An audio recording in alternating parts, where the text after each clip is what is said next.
사면이라고 밝히고 있는 가운데 정치인 이분이 유일했습니다. 바로 BBK 저격수라 불리던 정봉주 전 의원인데요. 최 교수님, 예. 어느 정도 예상하셨나요? 저는 뭐 개인적으로는 예상을 했고요. 왜냐하면 이게 이제 2007년도 17대 대선 사건에 연관돼 있는 거거든요. 선거법 위반인데 사실 이명박 전 대통령이 BBK의 실소유주다라고 하는 의혹을 제기했는데 그게 선거법 위반 명예훼손이 되면서 징역 1년을 선고받고 형을 다 마쳤습니다. 형을 마치고 5년이 지난 뒤에요. 그러니까 이미 그리고 2017년 2007년 17대 대선에서 선거 사범으로 연행이 되거나 아니면 처벌을 받고 나서 복권 안 된 사람이 유일한 사람이 정봉주 전 의원이에요. 그런 차원이라고 보면 저는 무리한 사면 아니라고 봅니다. 그러니까 이분이 형기를 다 마친 상황이고 5년이라는 시간이 또 지났고 그리고 나서 다른 사람들은 다 복권이 됐는데 이제 정봉주 전 의원만 복권이 안 된 상태고 또 하나 저는 이제 지금 BBK 사건이나 다스 문제가 또다시 논란이 되고 있지 않습니까? 네. 국민들은 그때 정봉주 전 의원이 의혹을 제기했던 이 누가 다스의 실소유주고 BBK의 실소유주가 누구냐 하는 문제에 지금도 의혹을 갖고 있어요. 그렇다고 하면 그때 의혹을 제기한 게 정말 진실일 수도 있지 않겠나 하는 생각이 들지 않겠습니까? 그런 차원에서 본다고 하면 정봉주 전 의원의 사면은 그렇게 뭐 논란이 될 만한 사안은 아니라고 봅니다. 어제 그러니까 정치인이 한 명이다 보니까 청와대에서도 이제 교수님 말씀과 비슷한 설명을 내놨습니다. 뭐 17대 대선 사범 가운데 지금까지 배제됐던 유일한 사람이었고 이제 나름의 기준에 맞춰서 한 거였다는 거였는데 그런데 정전 사면을 놓고 한국당에선 좀 신경을 곤두세우고 있고 다르게 보는 분위기입니다. 정태욱 대변인 목소리 한번 들어보시죠. 전 의원의 혐의 내용에 대한 잘잘못 시비를 떠나 이명박 정부의 것은 모두 다 뒤집는 작태를 그대로 보여주는 것이다.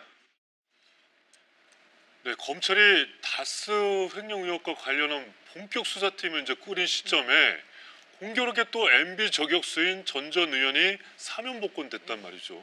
이 앞으로 어떤 역할을 좀 할 것으로? 그러니까 이제 이게 상징이 될 수 있다는 거죠. 정봉주 전 의원의 개인적으로 보면은 뭐 피선거권을 회복했다. 그러니까 그 지금 뭐 지방선거라든가 뭐 재보궐 선거 같은데 출마할 수 있게 된 피선거권을 회복했다라는 의미는 개인적인 의미인 거고 이게 그 정권이라든가 뭐 이렇게 그 면에서 본다라고 하면은 다스 실소유자, 다스의 실소유자가 있는지 없는지도 모르겠는데 여하튼 다스의 실소유자가 MB다라는 전제에서 지금 그 고발된 사건에 대해서 지금 수사를 하고 있는데 그 와중에 BBK의 실소유자는 MB였고 이명박 전 대통령이었고 거기 그렇기 때문에 김병준이 했던 옵셔널 벤처스 코리아의 주가 조작을 MB도 관여했다라는 그 취지에서 그런 의혹에서 시작된 다스 실소유자를 찾는 이 수사를 이 정권에서 굉장히 공을 들이겠다라는 상징이 아니냐 이건.